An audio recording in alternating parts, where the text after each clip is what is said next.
kita sekarang berada di Enterprise Rent a Car. Jadi kita mau jelajah ke Eropa menggunakan mobil, dan kita bisa sewa di online travel agent, dan bisa dipersiapkan SIM internasional, SIM lokal, dan juga paspor dan juga kredit card. Jadi kita akan jalan-jalan di sekitar Spanyol ini dengan sewa mobil selama 3 hari 2 malam. Ini cukup menghemat ya kalau kita liburan bareng teman-teman, liburan ke Eropa, liburan budget ya, salah satunya adalah sewa mobil. Dan ini counternya, nanti kita akan lihat ke bawah seperti apa kita pengambilan mobilnya. Dan mobil yang kita sewa ini yaitu Opel, mobil Opel, ada juga beberapa pilihan sebenarnya yaitu Mercy dan lain-lain.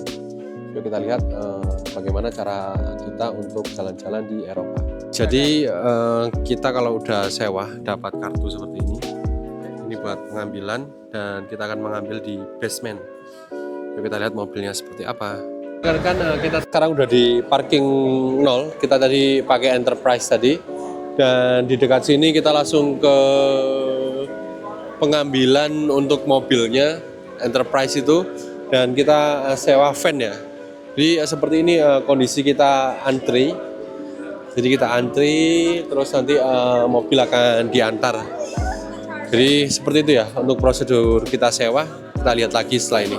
Oke, kali ini kita udah lihat mobilnya, kita pakai Volkswagen. Ini total 7-seater, dan saya lihat memang mobil ini cukup ya untuk sekitar 7 orang, dan juga untuk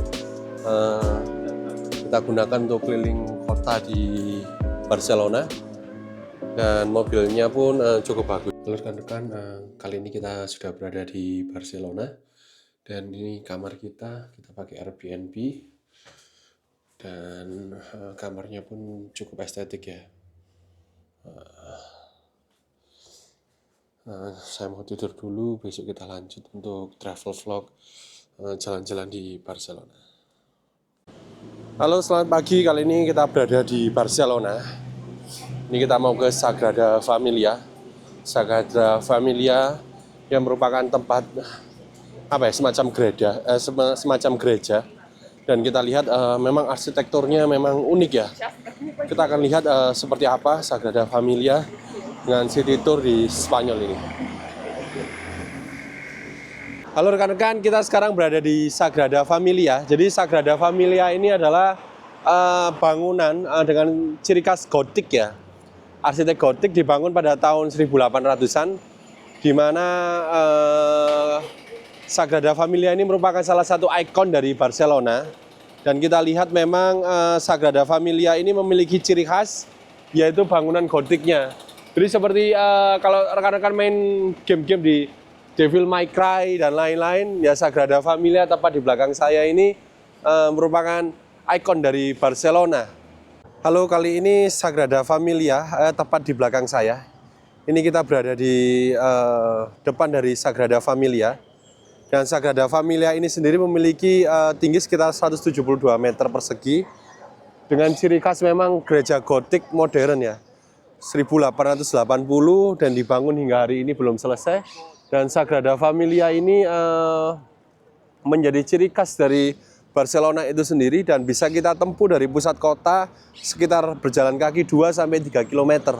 Artinya Sagrada Familia ini merupakan salah satu destinasi yang wajib Anda kunjungi ketika mengunjungi Spanyol ya, khususnya di Barcelona.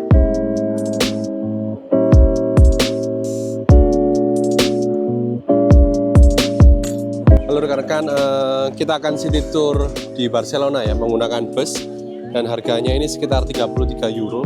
Dan pesannya di counter sini. Jadi kita akan keliling ke Camp Nou, terus ke Gothic Cathedral, dan beberapa destinasi wisata lainnya yang ada di Barcelona. Dan kali ini pemberhentian kita adalah di Sagrada Familia, dan kita akan melanjutkan perjalanan berikutnya.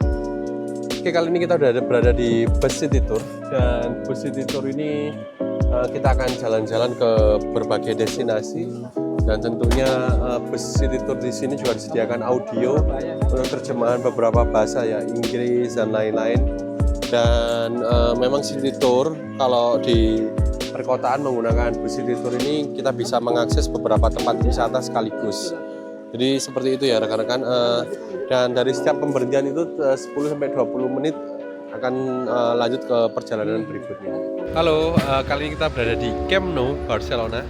Tadi kita udah pakai bus city tour untuk keliling ke Roma, dan ini salah satu destinasi yang memang wajib kita kunjungi untuk jalan-jalan di Barcelona. Dan tempatnya La Rambla de Barça. Ini salah satu base campnya dari FC Barcelona. Yuk kita lihat ke dalam seperti apa suasana yang ada di dalam. Di La Rambla Barcelona ini kita lihat di depan langsung ada official store-nya, di Barca Store, yang mirip kalau di Malang ada Arema Official. Dan ini tempat yang cukup luas ya, menjelaskan mengenai sejarah FC Barcelona. Dan tepat di depan saya sini ini ada namanya RoboKeeper. Jadi dia akan mencegah ya, kalau Anda sebagai pemain bola, situ ada kipernya, dan kiper akan menangkap bola yang Anda tendang. Ini untuk simulasi kita bermain penalti.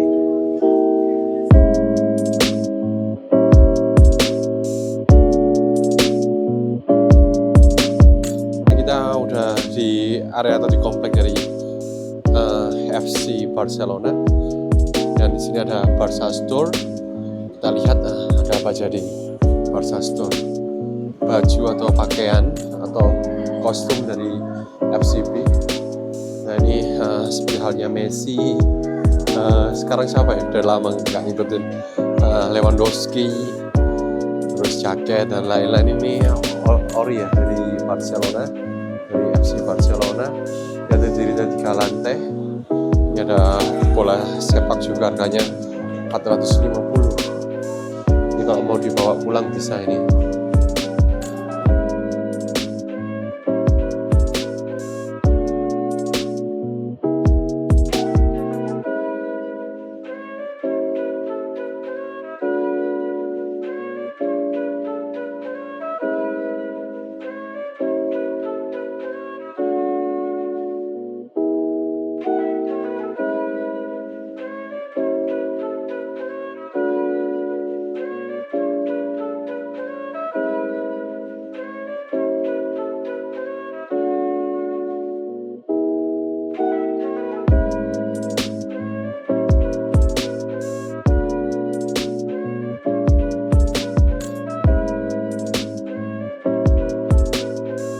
Halo, kali ini kita berada di Catalunya Square. Ini merupakan salah satu pusat kota di tengah pusat kota Barcelona.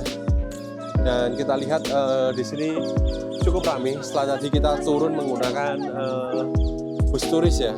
Jadi kita di sini mau jalan-jalan dulu, dan kita mau ke Masjid Torik bin Ziyad untuk sholat asar.